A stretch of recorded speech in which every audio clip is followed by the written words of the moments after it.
Harum Pos 2. Nah, di sini kita kelompok 2 sudah sampai di SDN Karang Harum Pos 2. Jadi kita rekam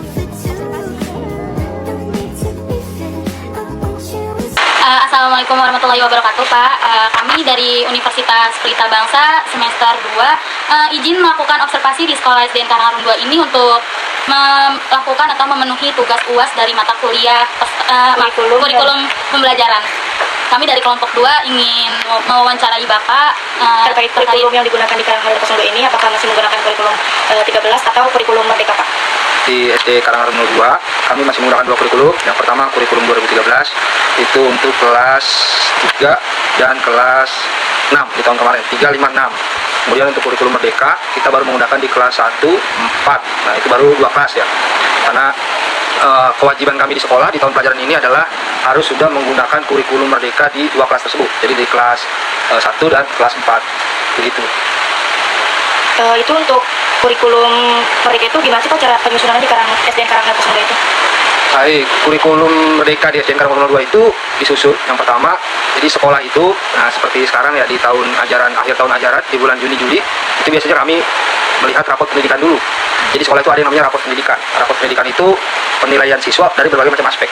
Dari mana nilainya? Nilainya diambil dari ANBK, Asesmen Nasional Berbasis Komputer, yang dilaksanakan kelas 5, serta kuesioner yang diisi oleh guru. Nah, jadi perencanaan basis data dari rapot pendidikan dianalisis dulu. Jadi dari hasil evaluasi di kelas 5, itu apa kekurangannya? Misalnya literasinya kurang, numerasinya tinggi, atau sebaliknya. Nah itu dianalisis dulu. Yang pertama dari perencanaan basis data, atau PBD kalau sekolah sebutnya. Kemudian setelah melakukan PBD, ya kami melakukan rapat ya. Pertama rapat persiapan dulu, penyusunan kurikulum. Nah di sekolah itu namanya ada, kalau di tahun ajaran ini, kurikulum satuan pendidikan. Dibuatnya oleh siapa? Oleh sekolah. Dasarnya apa? Tadi rapat pendidikan. Kemudian diselaraskan dengan visi misi sekolah. Ini nyambungkan ya visi misi sekolah. Pertama guru dulu tuh. Setelah guru baru melibatkan orang tua. Orang tua dipanggil, apa sih kebutuhannya? Karena kurikulum Merdeka itu tidak bisa berdiri sendiri ya. Seperti adik-adik ketahui bahwa kegiatannya kan banyak di luar, banyak berbentuk proyek. Nah itu butuh kerjasama. Selanjutnya jadi kurikulum satuan pendidikan. Enggak langsung disahkan, enggak. Dievaluasi lagi oleh pengawas. Setelah dievaluasi dibawa ke dinas. Baru jadi kurikulum satuan pendidikan yang digunakan di dalam 1 tahun pelajaran. Begitu kalau dia tidak. yang terlibat dalam penyusunan kurikulum di SD ini, kalau boleh tahu siapa aja? Yang pertama tentunya panitia ya, sekolah membentuk panitia. Jadi tim penyusun kurikulum satuan pendidikan, isinya guru, komite, penasehatnya dan pembimbingnya pengawas kepala sekolah.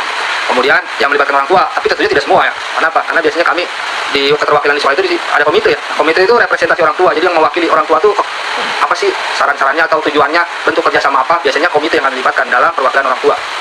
Dan dunia usaha ya, serta lintas lembaga biasanya. Pengalaman COVID, bahkan penyusunan kurikulumnya sampai ngundang dari puskesmas ya.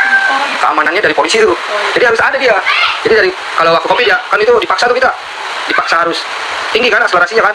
Yang nggak pernah online jadi online. Nah itu bentuk kerjasamanya lebih banyak. Dan kami biasanya seperti itu melibatkannya.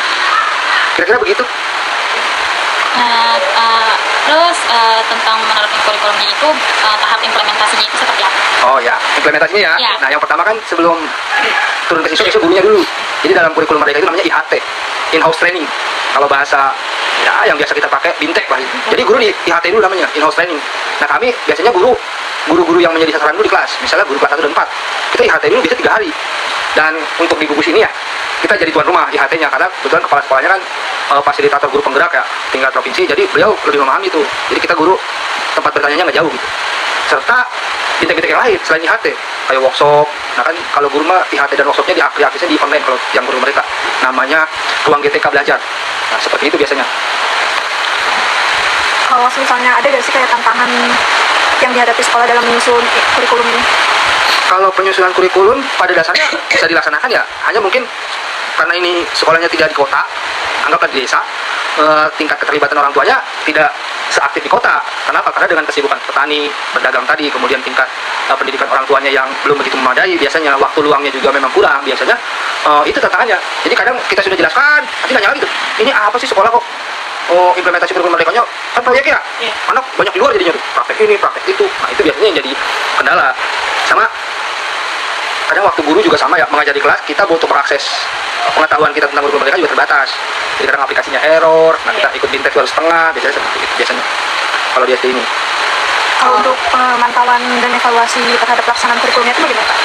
Nah biasanya sekolah itu ada yang namanya supervisi. Jadi supervisi, evaluasi, dan monitoring. Yang pertama kalau di sekolah itu implementasi kurikulumnya kan dinilai dari hasil anak ya, dari sumatif tengah semester, sumatif semester ganjil, sumatif tengah semester genap, ada 4 kali tuh. Biasanya dievaluasi kami dari guru biasanya. Gimana hasil nilainya, perolehannya, kan tentunya deskripsi ya, tingkat keberhasilannya. Itu tadi karena kurikulumnya dibuat di awal, kita sudah menentukan KKTP. Kalau mungkin kalau adik-adik masih KKM, padahal sama tuh. Jadi kriteria kepuasan minimal sama kriteria kepuasan tujuan pembelajaran. Jadi kita punya grade kalau bahasanya. Misalnya pendidikan agamanya 70. Ketika sudah dilaksanakan tercapai nggak 70-nya? Biasanya itu. Kalau kurangnya di mana? Biasanya evaluasi sederhana atau evaluasi singkatnya 3 bulan, evaluasi mendalamnya di 6 bulan. Kan lagi rapor kan? Nah biasanya itu menjadi pertimbangan. Dan itu disampaikan dalam rapat sekolah ya. Jadi rapat sekolah disampaikan apa keluhannya segala macam itu disampaikan. Biasanya demikian. Bagaimana cara sekolah memastikan bahwa kurikulum yang dibuat sesuai dengan visi misi SDN Karang 02, Pak? Begini, jadi balik ke awal ya, bahwa membuat kurikulum satuan pendidikannya berdasarkan tadi rapat pendidikan. Jadi yang dibutuhkan dalam yang kekurangan di rapat pendidikan kita selaraskan dengan visi misi kita. Dan tidak bisa berdiri sendiri dong visi misinya ya. Cuma visi misinya bagus misalnya, tapi kenyataannya di bawahnya kurang. Ya biasa ketika keberhasilan itu ya itu tadi buat indikator, kita buat acuannya dulu KKTP-nya. Terlampaui atau tidak terlampaui. Biasanya demikian. Dan itu biasanya dalam rapat ya, itu membahasnya lama biasanya. Ada kan satu guru kan menjelaskan ini kurangnya ini kelebihannya ini, masalah segala macam. Tentunya harus 3 tadi terpenuhi dulu. Daya dukung, terus letak geografi sekolah nih, terus sarana prasarana. Udah 3 itu. Karena kalau 3 itu tidak terpenuhi, sulit, udah susah. Tapi dengan keterbatasan tadi, karena kita punya rapot diri tadi, rapot sekolah, ketika dilaksanakan sesuai dengan itu keadaan. Jadi nggak ada. Misalnya SDKB punya mesinnya 15, padahal kalau nggak bisa, harus kenyataan. Karena itu terekam ya, terekam. Jadi percuma kita bikin standarnya tinggi, tapi kalau kasarannya nggak ada. Apalagi kan nggak bisa kurikulum satuan pendidikan SD ini dipakai di SD yang sebelah, nggak mungkin. Karena beda dia. Ya, kemudian SD yang bagus dengan kami SD yang menengah, itu tidak bisa dipadankan karena semuanya menyusunnya itu berdasarkan yang dia punya dan kebutuhan dia. Kalau sekolah seperti itu, keleluasaan dari menurut saya keleluasaan guru berkembang, menentukan tujuan, menentukan nanti yang hasil yang kita capai itu di kurikulum mereka lebih enak menurut saya. Jadi gitu. Terus Pak, sejak kapan SD Karang 02 mulai menerapkan kurikulum yang sekarang digunakan? 2023-2024. Jadi kami baru menggunakan kurikulum itu 2 tahun. Untuk tahun ini masih menggunakan atau? 2. Tahun ini masih menggunakan. Tahun ini yang kami gunakan 1, 4, dan 5. Kan kemarin baru 2 kelas, jadi setiap tahun pelajaran tambah 1 kelas. Nah seperti itu biasanya, atau optimalnya 2 kelas. Karena di kelas 1 dia kurikulum mereka, tahun yang kemarin di kelas 2 otomatis kurikulum mereka. Gitu ya. Kenapa tadi pindah 1 kelas? Karena nomornya digabung. Itu. Tahun ini kurikulum mereka, tahun besok pasti kurikulum mereka. Gitu. Biasa gitu. Ini bagaimana koordinasi antara kepala sekolah, guru, dan tim kurikulum dalam proses penyusunan kurikulum? Ya mungkin ada tim kurikulum biasanya rapat kecil ya, membahas dulu. Jadi kurikulum aja ya? Ya mungkin kalau di SD secara tugas tupoksinya nggak ada. Misalnya wakil kepala sekolah bidang kurikulum itu nggak ada sebenarnya. Kenapa? Makanya di sekolah SD itu kami biasanya menentukan hanya panitia aja, SK tim penyusun kurikulum. Kalau di SMP kan kalau kurikulum dia satu pelajaran kurikulumnya itu kan. Kalau kita nggak, tentatif berdasarkan kegiatan. Ditentukan kegiatan selesai udah selesai. Sama kayak tim penerima mahasiswa baru. Nah seperti itu sama. Beda dengan di sekolah menengah ya, itu kita bedakan tuh. Karena dia kalau sekolah menengah kan tugas tambahannya ada bilang kurikulum, BK. Kalau sekolah dasar enggak. Guru aja udah. Seperti itu perbedaannya. Jadi beda ya Pak ya, kalau SMP sama SD itu beda ya? Beda. Kan tugas tambahannya cuma banyak, cuma apa? Saya guru misalnya. Kan kepala sekolah itu guru yang mendapat tugas tambahan jadi kepala sekolah. Kalau saya guru yang mendapat tugas tambahan jadi wali kelas. Gitu. Ada guru yang mendapat tugas tambahan jadi pembina ekstrakurikuler. Jadi hanya tugas tambahan. Makanya tidak ada jabatan ya. Kalau SMP kan guru SMP bidang kurikulum. Jadi tentukan. Nah, kami jabatannya nggak ada gitu. Perbedaannya kita kira-kira. Oh baik-baik ya. Beda ya. Ini ada yang berbagus.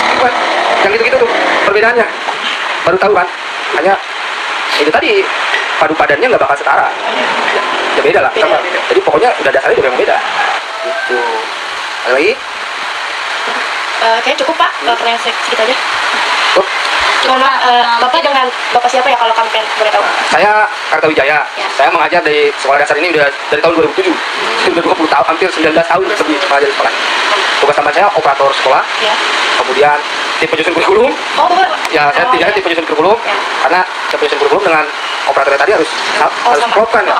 Tidak harus gabung biasanya seperti itu. Ditambah dengan tugas-tugas lain tentatif. Gitu. Ya cukup Pak. Ya mungkin itu saja pertanyaan dari kami Pak tentang terkait kurikulum di sekolah ini. Kurang lebihnya mohon dimaafkan ya Pak, maaf mengganggu waktunya yang sedang berlibur untuk menyempatkan waktu untuk bisa berbagi pengalaman pengetahuan ke kami. Mungkin itu saja. Assalamualaikum warahmatullahi wabarakatuh.